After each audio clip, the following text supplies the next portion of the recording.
भगवान राम जब केवट से मिलते हैं और केवट से कहते हैं मुझे पार करो,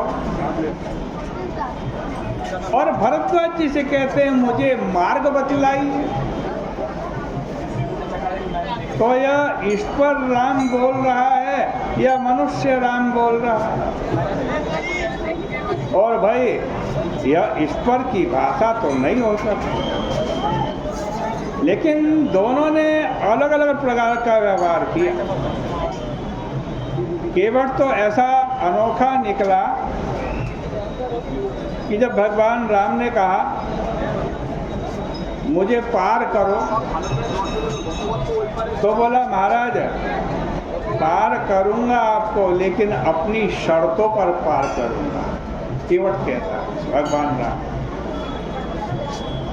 क्योंकि भगवान भी पार कर लाते हैं, भगवान संसार सागर से पार उतारते हैं। लेकिन जब भगवान संसार सागर से किसी जीव को पार उतारते हैं तो अपनी शर्तों पे पार उतारते हैं। जीव जब ऐसे ऐसे साधना करे तब आप उसे पार उतारेंगे। तो केवट कहता प्रभु आपको भी पार उतरना है तो आपको भी मेरी शर्तों को मानना पड़ेगा, अपनी शर्तों पे मैं पार उतारूंगा।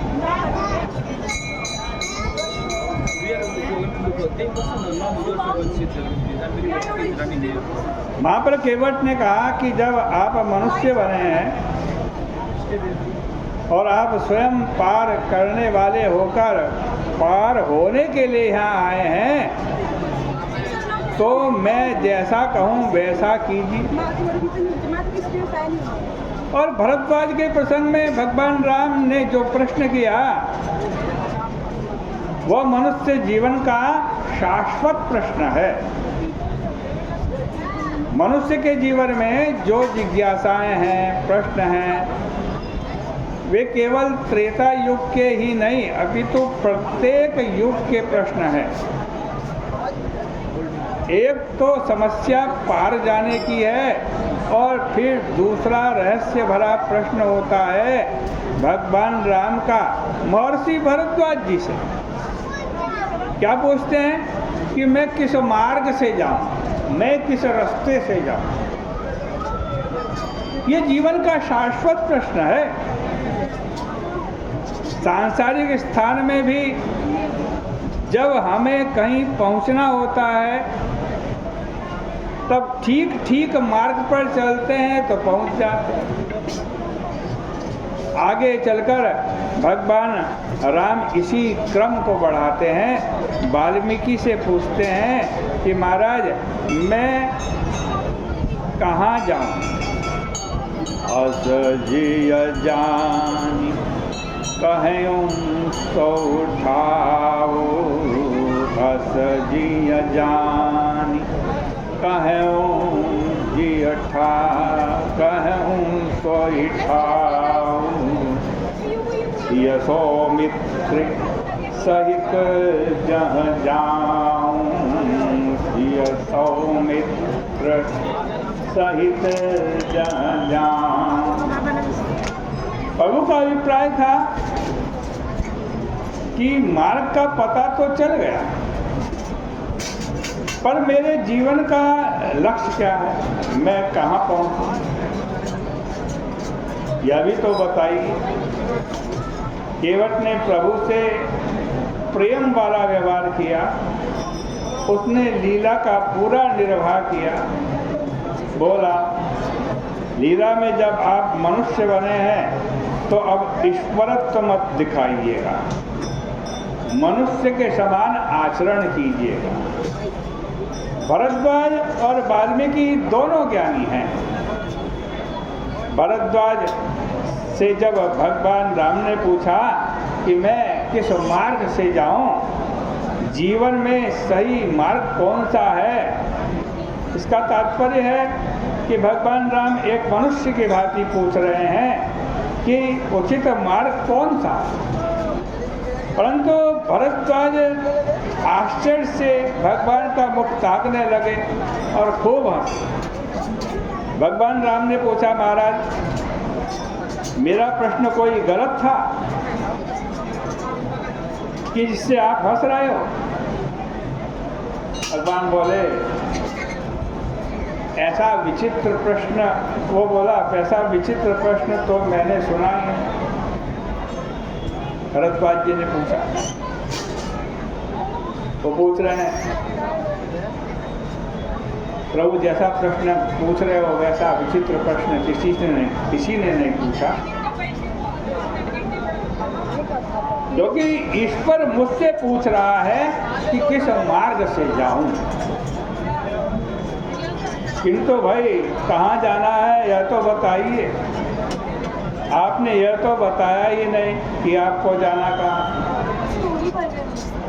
फिर हंस करके कहने लगे, प्रभु मुनि मन विहसी राम सन कहाई, मुनि मन विहसी राम सन कहाई, सुगम सकल मग तुम कहाई, सुगम सकल मग तुम कहाई। कह रहे हैं भरद्वाज जी, महाराज हम आपको क्या मार्ग बतलाएं? आपके लिए तो सभी मार्ग ठीक हैं। अरे लक्ष्य भी तुम ही हो, मार्ग भी तुम ही हो, हम तुम्हें कुछ भी नहीं बता सकते। वाल्मीकि जी से पूछा, मैं कहाँ रहूं? यह जीवन का लक्ष्य है। बस यह सूत्र आप समझ लें कि चित्रकूट पहुंचना जीवन का लक्ष्य है, और भगवान राम ने मनुष्य के समान आचरण करते हुए हमें और आपको संकेत दिया कि जब कभी जीवन में मार्ग की समस्या आए तो हम क्या करें। प्रभु से पूछा गया कि पहले कभी आपने यह प्रश्न क्यों नहीं किया? प्रभु ने कहा, भाई पहली यात्रा में तो गुरु विश्वामित्र साथ थे, इसलिए मार्ग ढूंढने की आवश्यकता नहीं थी। पर इस समय हमें मार्ग दिखाने वाले की आवश्यकता। भगवान कहते हैं, जब कभी जीवन में दुविधा आए, मार्ग के विषय में कोई प्रश्न उत्पन्न हो, तो त्रिवेणी के तट पर चले जाइए और भरद्वाज जी को ढूंढिए, तथा त्रिवेणी के तट पर भरद्वाज जी से जिज्ञासा कीजिए कि जीवन का मार्ग कौन सा। महर्षि वाल्मीकि के आश्रम में पहुंच जाइए और उनसे पूछिए कि जीवन का लक्ष्य क्या है। ईश्वर के रूप में उनकी पूजा कीजिए, मनुष्य के रूप में उनके चरित्र को, राम जी के चरित्र को हृदयंगम कीजिए। भगवान राम ईश्वरत्व और मनुष्यत्व के बीच में सेतु है। ईश्वर है, ठीक है, लेकिन ईश्वर होने से काम नहीं बना, इसलिए मनुष्य बना। और मनुष्य हैं, यह भी अधूरी बात है, क्योंकि उसमें भी ईश्वर के बिना पूर्णता नहीं।